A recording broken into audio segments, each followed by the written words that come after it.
Hello friends, welcome to brothers finance and good evening. ಇವತ್ತಿನ market updates ಏನಂದರೆ, sensex 387 points down ಆಗಿ 82,626 close ಆಗಿದೆ. Nifty 96 points down ಆಗಿ 25,327 close ಆಗಿದೆ. Bank Nifty 268 points gain ಆಗಿ 55,458 close ಆಗಿದೆ. ಫ್ರೆಂಡ್ಸ್, ಇವತ್ತು ಮಾರ್ಕೆಟ್ ನೋಡಿದ್ರಾ, ಕಂಟಿನ್ಯೂಸ್ ಆಗಿ 3 ಡೇಸ್ ಇಂದ ಪಾಸಿಟಿವ್ ಆಗಿ ರಿಯಾಕ್ಟ್ ಆಗಿದ್ದ ಮಾರ್ಕೆಟ್ ಇವತ್ತು ನೆಗೆಟಿವ್ ಅಲ್ಲಿ ಕ್ಲೋಸ್ ಆಗಿದೆ.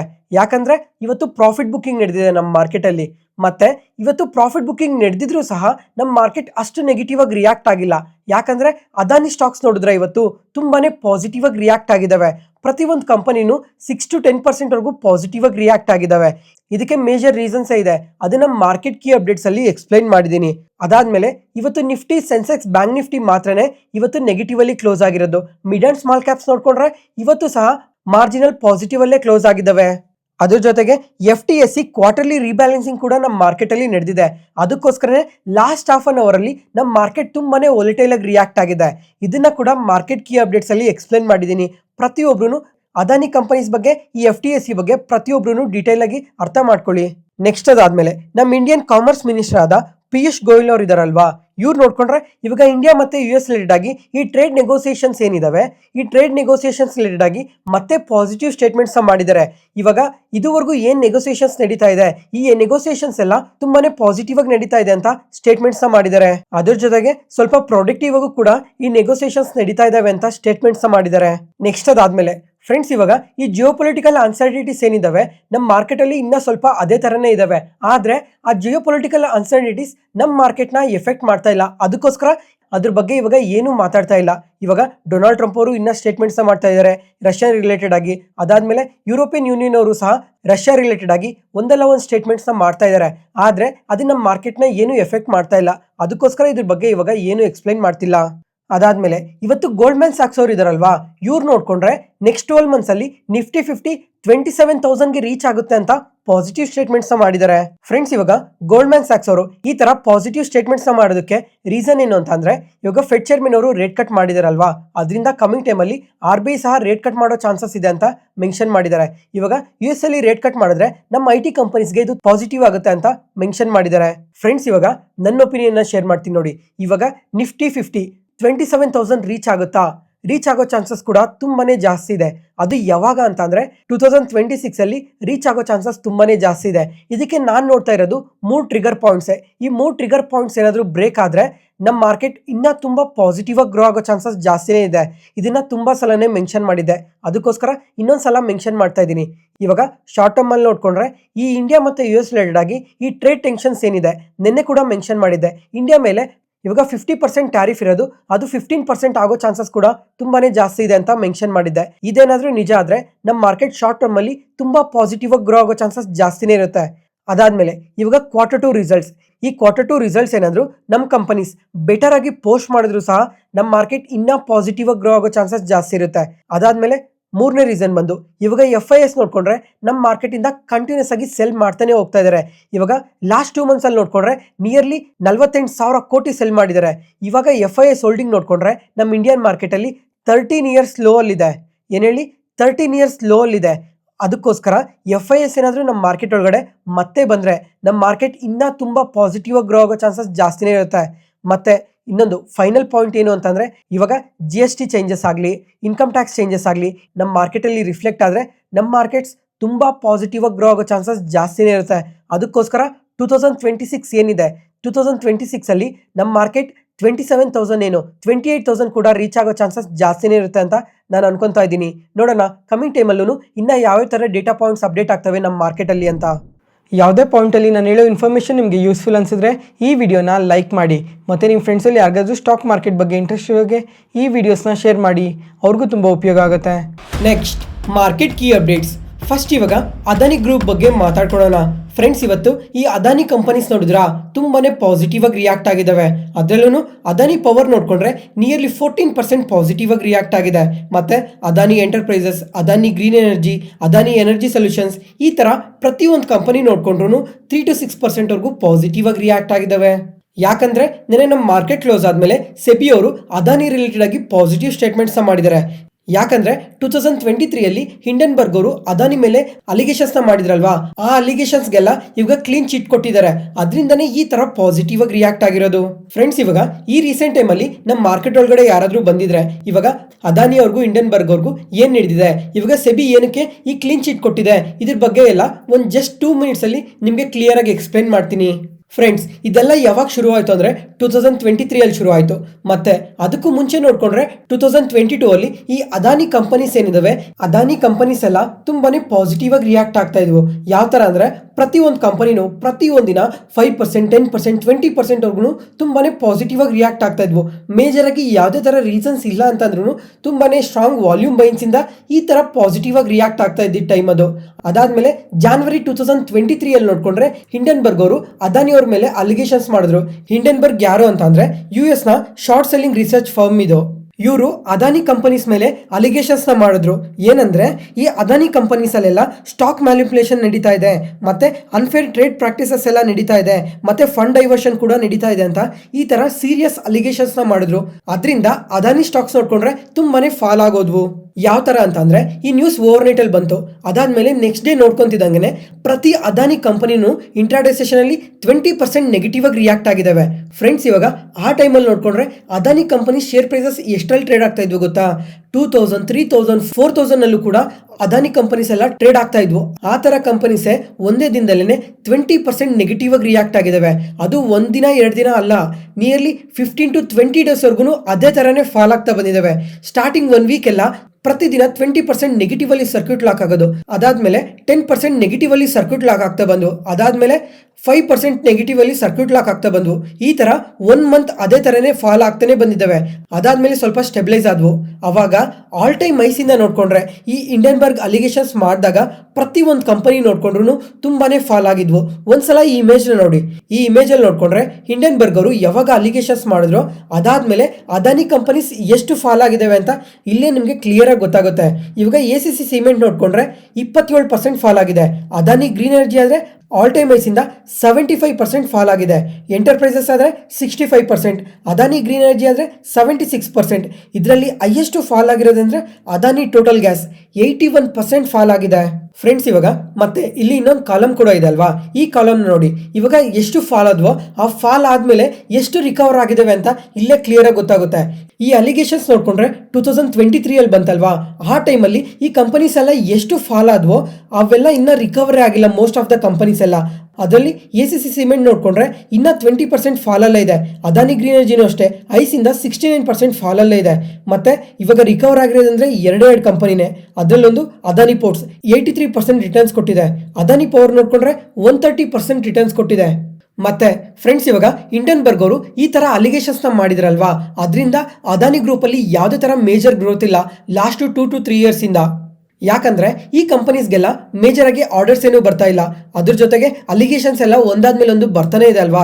ಇವಾಗ ಹಿಂಡನ್ಬರ್ಗ್ ಅಲಿಗೇಷನ್ ಆಯ್ತು, ಅದಾದ್ಮೇಲೆ ರೀಸೆಂಟ್ ಆಗಿ ಒಂದು 6 to 8 ಮಂತ್ಸ್ ಬ್ಯಾಕ್ ನೋಡ್ಕೊಂಡ್ರೆ ಇವಾಗ US ಸೆಷನ್ ಕೋರ್ಟಿಂದ ಕೂಡ ಇನ್ನೊಂದು ಬ್ರೈಬರಿ ಕೇಸ್ ರಿಲೇಟೆಡ್ ಆಗಿ ಅಲಿಗೇಷನ್ಸ್ ಬಂದು ಈ ತರ ಮಲ್ಟಿಪಲ್ ಅಲಿಗೇಷನ್ಸ್ ಬರ್ತಾ ಇರೋ ಕಾರಣದಿಂದ ಸ್ಟಾಕ್ ಪ್ರೈಸ್ ಅಲ್ಲೂ ಯಾವುದೇ ತರ ಮೊಮೆಂಟಮ್ ಇಲ್ಲ.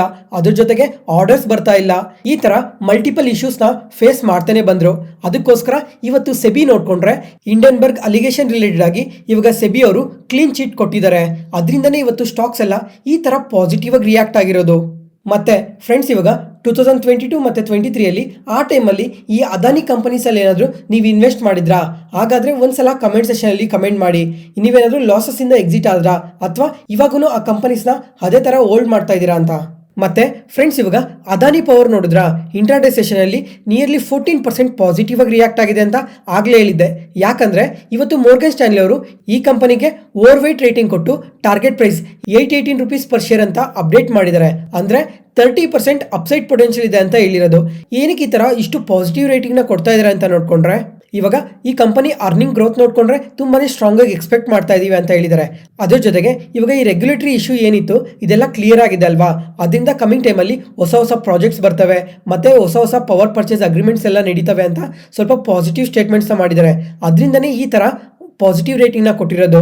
ಅದಾದ್ಮೇಲೆ ಇದಕ್ಕೆ ಇನ್ನೊಂದು ರೀಸನ್ ಕೂಡ ಇದೆ. ಏನಂದ್ರೆ ಈ ಕಂಪನಿಯಲ್ಲಿ 1:5 ರೇಷಿಯೋದಲ್ಲಿ ಸ್ಟಾಕ್ ಸ್ಪ್ಲಿಟ್ ನ ಅನೌನ್ಸ್ ಮಾಡಿದ್ದಾರೆ. ಇದಕ್ಕೆ ರೆಕಾರ್ಡ್ ಡೇಟ್ ನೋಡ್ಕೊಂಡ್ರೆ ಸೆಪ್ಟೆಂಬರ್ 22 ಇತ್ತು. ಆದ್ರೆ ಆದ್ರೆ ಈ ಸ್ಟಾಕ್ ಸ್ಪ್ಲಿಟ್ಗೆ ಎಲಿಜಿಬಲ್ ಆಗಬೇಕು ಅಂತ ಅಂದ್ರೆ ಇವತ್ತೇನೆ ಲಾಸ್ಟ್ ಡೇ ಆಗಿದೆ. ಅದರಿಂದನೇ ಈ ಕಂಪನಿಯಲ್ಲಿ ತುಂಬಾನೇ ಹೆವಿ ವಾಲ್ಯೂಮ್ ಬೈ ಮಾಡ್ತಾ ಇದ್ದಾರೆ. ಅದರಿಂದನೇ ಶೇರ್ ಪ್ರೈಸ್ ಈ ತರ ನಿಯರ್ಲಿ 14% ವರೆಗೂ ಪಾಸಿಟಿವ್ ಆಗಿ ರಿಯಾಕ್ಟ್ ಆಗಿರೋದು. ನೆಕ್ಸ್ಟ್ CESC, ಈ ಕಂಪನಿ ಬಗ್ಗೆ ಒಂದು ಇಂಟ್ರೆಸ್ಟಿಂಗ್ ಅಪ್ಡೇಟೇ ಬಂದಿದೆ. ಇದು RP ಸಂಜೀವ್ ಗೋಯಂಕಾ ಗ್ರೂಪ್ಗೆ ಸೇರಿರೋ ಕಂಪನಿ. ಇವಾಗ ಈ CESC ಕಂಪನಿ ಇದೆ ಅಲ್ವಾ, ಈ CESC ಕಂಪನಿಗೆ ಒಂದು ಸಬ್ಸಿಡರಿ ಕಂಪನಿ ಇದೆ, ಅದೇ CESC ಗ್ರೀನ್ ಪವರ್ ಲಿಮಿಟೆಡ್ ಅನ್ನೋ ಒಂದು ಕಂಪನಿ. ಇವಾಗ ಈ ಕಂಪನಿಯಲ್ಲಿ ನೋಡ್ಕೊಂಡ್ರೆ 5,000 ಕೋಟಿ ಕ್ಲೀನ್ ಎನರ್ಜಿ ಪ್ರಾಜೆಕ್ಟ್ಗೋಸ್ಕರ ಇನ್ವೆಸ್ಟ್ ಮಾಡ್ತೀವಿ ಅಂತ ಅಪ್ಡೇಟ್ ಮಾಡಿದ್ದಾರೆ. ಅದರಲ್ಲೂ ಈ 5,000 ಕೋಟಿನ ಏನೇನಕ್ಕೋಸ್ಕರ ಬಳಸ್ಕೊಂತೀವಿ ಅಂತ ಕ್ಲಿಯರ್ ಆಗಿ ಮೆನ್ಷನ್ ಮಾಡಿದ್ದಾರೆ. ಅದರಲ್ಲಿ ಮೊದಲನೇದಾಗಿ ನೋಡ್ಕೊಂಡ್ರೆ ಇವಾಗ ಈ ಸೋಲಾರ್ ಸೆಲ್ಸ್ ಇರುತ್ತಲ್ವಾ, ಈ ಸೋಲಾರ್ ಸೆಲ್ಸ್ನ ಮ್ಯಾನುಫ್ಯಾಕ್ಚರ್ ಮಾಡ್ತೀವಿ ಅಂತ ಅಪ್ಡೇಟ್ ಮಾಡಿದ್ದಾರೆ. ಅದಾದ್ಮೇಲೆ ಸೋಲಾರ್ ಮಾಡ್ಯೂಲ್ ಪ್ಲಾಂಟ್ನ ಕೂಡ ಶುರು ಮಾಡ್ತೀವಿ, ಇದರಲ್ಲಿ ಕೆಪಾಸಿಟಿ ನೋಡ್ಕೊಂಡ್ರೆ 3 GW ವರ್ಗು ಇರುತ್ತೆ ಅಂತ ಅಪ್ಡೇಟ್ ಮಾಡಿದ್ದಾರೆ. ಅದಾದ್ಮೇಲೆ ಈ ಬ್ಯಾಟ್ರಿ ಮ್ಯಾನುಫ್ಯಾಕ್ಚರಿಂಗ್ ಫೆಸಿಲಿಟಿಗೋಸ್ಕರ 60 MW ರಿನ್ಯೂವಬಲ್ ಎನರ್ಜಿ ಪವರ್ ಪ್ಲಾಂಟ್ಗೋಸ್ಕರನು ಇನ್ವೆಸ್ಟ್ ಮಾಡ್ತೀವಿ ಅಂತ ಅಪ್ಡೇಟ್ ಮಾಡಿದ್ದಾರೆ. ಅದ್ರ ಜೊತೆಗೆ ಇನ್ನ ತುಂಬಾನೇ ಕಾಂಪೋನೆಂಟ್ಸ್ ರಿಲೇಟೆಡ್ ಆಗೂ ಇನ್ವೆಸ್ಟ್ ಮಾಡ್ತಾ ಇದೀವಿ ಈ 5,000 ಕೋಟಿನ ಅಂತ ಪಾಸಿಟಿವ್ ಸ್ಟೇಟ್ಮೆಂಟ್ಸ್ ಮಾಡಿದ್ದಾರೆ.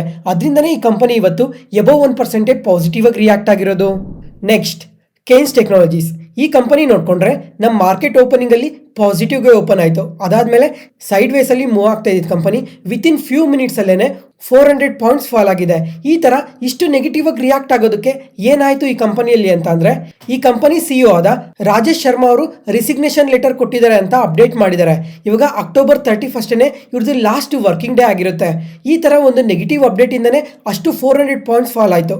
ಮತ್ತೆ ಫ್ರೆಂಡ್ಸ್, ಇವಾಗ ಇಲ್ಲಿ CEO ಅವರು ರಿಸೈನ್ ಮಾಡ್ತಾ ಇದ್ದಾರೆ ಅಂತ ಒಂದು ಅಪ್ಡೇಟ್ ಬರ್ತಿದ್ದಂಗೆ ಒಂದು ಕಂಪನಿ ಇಷ್ಟು ನೆಗೆಟಿವ್ ಆಗಿ ರಿಯಾಕ್ಟ್ ಆಗ್ಬೋದಾ ಅಂತ ನೀವು ಕೇಳ್ಬೋದು. ಫ್ರೆಂಡ್ಸ್, ಇವಾಗ ಕಂಪನಿ CEO ಅಂತಂದ್ರೇನೆ ಒಂದು ಲೀಡರ್ಶಿಪ್ ಪೊಸಿಷನ್ ಇರುತ್ತೆ ಅವ್ರಿಗೆ. ಇವಾಗ ಕಂಪನಿ ಯಾವ ತರ ಪರ್ಫಾರ್ಮ್ ಮಾಡಬೇಕು, ಕಂಪನಿಯಲ್ಲಿ ಯಾವ ತರ ಸ್ಟ್ರಾಟಜೀಸ್ನ ಯೂಸ್ ಮಾಡ್ತಾ ಇದ್ದಾರೆ, ಎಕ್ಸಿಕ್ಯೂಷನ್ಸ್ ಯಾವ ತರ ನಡೀತಾ ಇದೆ, ಆನ್ ಗೋಯಿಂಗ್ ಪ್ರಾಜೆಕ್ಟ್ಸ್ ಎಲ್ಲ ಏನೇನು ನಡೀತಾ ಇದಾವೆ, ಇವೆಲ್ಲ ನಡೀತಾ ಇರಬೇಕು ಅಂದ್ರೆ ಅದರಿಂದ CEO ಅವ್ರ ಪಾತ್ರ ತುಂಬಾನೇ ದೊಡ್ಡದಾಗಿರುತ್ತೆ. ಅದಕ್ಕೋಸ್ಕರ ಇವಾಗ ಸಡನ್ ಆಗಿ CEO ರಿಸೈನ್ ಮಾಡ್ತಾ ಇದ್ದಾರೆ ಅಂತ ಅಪ್ಡೇಟ್ ಬರ್ತಿದ್ದಂಗೆ ಈ ತರ ಇಷ್ಟು ನೆಗೆಟಿವ್ ಆಗಿ ರಿಯಾಕ್ಟ್ ಆಗಿರೋದು. ಕಮಿಂಗ್ ಟೈಮಲ್ಲಿ ಈ ಪ್ರಾಜೆಕ್ಟ್ಸ್ನೆಲ್ಲ ಯಾವ ತರ ಎಕ್ಸಿಕ್ಯೂಟ್ ಮಾಡ್ತಾರೆ, ಕಮಿಂಗ್ ಟೈಮಲ್ಲಿ ಇವರೆಲ್ಲ ಇನ್ನ ಯಾವ ತರ ಗ್ರೋ ಆಗ್ತಾರೆ ಅನ್ನೋದು ಒಂದು ಡೌಟ್ ಇರುತ್ತಲ್ಲ ಇನ್ವೆಸ್ಟರ್ಸ್ಗಾಗ್ಲಿ ಯಾರಿಗಾದ್ರೂ ಆಗಲಿ. ಅದಕ್ಕೋಸ್ಕರನೇ ಈ ಕಂಪನಿಯಲ್ಲಿ ಸೆಲ್ಲಿಂಗ್ ಪ್ರೆಷರ್ ಕ್ರಿಯೇಟ್ ಆಗಿ ಇಷ್ಟೊಂದು ಫಾಲ್ ಆಗಿರೋದು. ಅದಾದ್ಮೇಲೆ ಈ ರೆಸಿಗ್ನೇಷನ್ ಅಪ್ಡೇಟ್ ಬರ್ತಿದ್ದಂಗೆ ವಿತಿನ್ ಫ್ಯೂ ಮಿನಿಟ್ಸ್ ಅಲ್ಲೇನೆ ಇನ್ನೊಂದು ಅಪ್ಡೇಟ್ ಬಂದಿದೆ. ಇವಾಗ ಅಕ್ಟೋಬರ್ 31ಗೆ ರಾಜೇಶ್ ಶರ್ಮಾ ಅವರು ರಿಸೈನ್ ಮಾಡ್ತಿದ್ದಂಗೆ ನೆಕ್ಸ್ಟ್ ಫ್ಯೂ ಡೇಸ್ ಅಲ್ಲೇನೆ ಇನ್ನೊಬ್ರು ಇದೇ ಕಂಪನಿಯಲ್ಲಿ ವರ್ಕ್ ಮಾಡ್ತಾ ಇದ್ದಿದ್ದವರು ಈ ಪೊಸಿಷನ್ಗೆ ಬರ್ತಾರೆ ನವೆಂಬರ್ 1 ಅಂತ ಅಪ್ಡೇಟ್ ಮಾಡಿದ್ದಾರೆ. ಅದರಿಂದ ಶೇರ್ ಪ್ರೈಸ್ ನಿಯರ್ಲಿ 2% ವರೆಗೂ ರಿಕವರ್ ಆಗಿದೆ. ನೆಕ್ಸ್ಟ್ ಅದಾದ್ಮೇಲೆ ಫ್ರೆಂಡ್ಸ್, ಈ FTSE ರೀಬ್ಯಾಲೆನ್ಸಿಂಗ್ ಬಗ್ಗೆ ಲಾಸ್ಟ್ ಮಂತ್ ಮಾತಾಡ್ಕೊಂಡಿದ್ವಿ. ಯಾರಿಗಾದ್ರೂ ನೆನಪಿದ್ಯಾ? ಇಲ್ಲ ಅಂದ್ರೂ ಪರವಾಗಿಲ್ಲ, ಇನ್ನೊಂದ್ಸಲ ಇವಾಗ ಕ್ಲಿಯರ್ ಆಗಿ ಎಕ್ಸ್ಪ್ಲೈನ್ ಮಾಡ್ತೀನಿ. ಯಾಕಂದ್ರೆ ನಮ್ಮ ಕಂಪನೀಸ್ ಅಲ್ಲೆಲ್ಲ ಮಿಲಿಯನ್ಸ್ ಅಲ್ಲಿ ಇನ್ಫ್ಲೋಸ್ ಬಂದಿದೆ ಇವತ್ತು. ಅದಕ್ಕೋಸ್ಕರ ಇವಾಗ ಇನ್ನೊಂದ್ಸಲ ಪ್ರತಿಯೊಬ್ಬರಿಗೂ ಕ್ಲಿಯರ್ ಆಗಿ ಎಕ್ಸ್ಪ್ಲೈನ್ ಮಾಡ್ತೀನಿ. FTSE ಅಂದ್ರೆ ಫಿನಾನ್ಷಿಯಲ್ ಟೈಮ್ಸ್ ಸ್ಟಾಕ್ ಎಕ್ಸ್ಚೇಂಜ್. ಇದು ಲಂಡನ್ ಸ್ಟಾಕ್ ಎಕ್ಸ್ಚೇಂಜ್ ಅಲ್ಲಿ ಲಿಸ್ಟ್ ಆಗಿರೋ ಇಂಡೆಕ್ಸ್ ಇದು. ಮತ್ತೆ ಇದ್ರಲ್ಲಿ ನೋಡ್ಕೊಂಡ್ರೆ FTSE 100 ಅನ್ನೋ ಇಂಡೆಕ್ಸ್ ಕೂಡ ಇದೆ. ಇದರಲ್ಲಿ ಈ ಲಂಡನ್ ಸ್ಟಾಕ್ ಮಾರ್ಕೆಟ್ ಅಲ್ಲಿ ಟಾಪ್ 100 ಕಂಪನೀಸ್ ಇದರಲ್ಲಿ ಲಿಸ್ಟ್ ಆಗಿದಾವೆ. Next FTSE all world index. Friends, ಇವಾಗ ಈ ಇಂಡೆಕ್ಸ್ ಅಲ್ಲಿ ನಮ್ಮ ಕಂಪನೀಸ್ ನ ಕೂಡ ಆಡ್ ಮಾಡ್ಕೊಂತಾರೆ. ಇವಾಗ ಲಾರ್ಜ್ ಕ್ಯಾಪ್ ಕಂಪನೀಸ್ ನ, ಮಿಡ್ ಕ್ಯಾಪ್ ಕಂಪನೀಸ್ ನಮ್ಮ ಮಾರ್ಕೆಟ್ ಅಲ್ಲಿ ಏನ್ ಲಿಸ್ಟ್ ಆಗಿದಾವೆ ಈ ಕಂಪನೀಸ್ ನ ಕೂಡ ಈ ಇಂಡೆಕ್ಸ್ ಒಳಗಡೆ ಆಡ್ ಮಾಡ್ಕೊಂತಾರೆ. ಅದರಿಂದ ಗ್ಲೋಬಲ್ ಕಂಪನೀಸ್ ಕೂಡ ನಮ್ಮ ಮಾರ್ಕೆಟ್ ಅಲ್ಲಿ ಇನ್ವೆಸ್ಟ್ ಮಾಡಬಹುದು. ಅದರಿಂದ ನಮ್ಮ ಕಂಪನೀಸ್ಗೆ ಇದು ತುಂಬಾನೇ ಪಾಸಿಟಿವ್ ಆಗುತ್ತೆ. ಅದ್ರ ಜೊತೆಗೆ ಇವಾಗ ಹೆಸರಲ್ಲೇ ಇದೆ ಅಲ್ವಾ FTSE ಆಲ್ವರ್ಡ್ ಇಂಡೆಕ್ಸ್ ಅಂತ. ಬರೀ ನಮ್ಮ ಮಾರ್ಕೆಟ್ ಅಲ್ಲಿ ಮಾತ್ರ ಅಲ್ಲ, ಗ್ಲೋಬಲ್ ಮಾರ್ಕೆಟ್ಸ್ ಅಲ್ಲೂ ಕೂಡ ಅದೇ ತರನೇ ಕಂಪನೀಸ್ ನ ಆಡ್ ಮಾಡ್ಕೊಂತಾರೆ. ಇವಾಗ ಟೋಟಲ್ ಆಗಿ ನೋಡ್ಕೊಂಡ್ರೆ ಈ FTSE ಆಲ್ವರ್ಡ್ ಇಂಡೆಕ್ಸ್ ಒಳಗಡೆ 49 ಕಂಟ್ರೀಸ್ ಅಲ್ಲಿರೋ ಕಂಪನೀಸ್ ನೆಲ್ಲ ಆಡ್ ಮಾಡ್ಕೊಂಡಿದ್ದಾರೆ.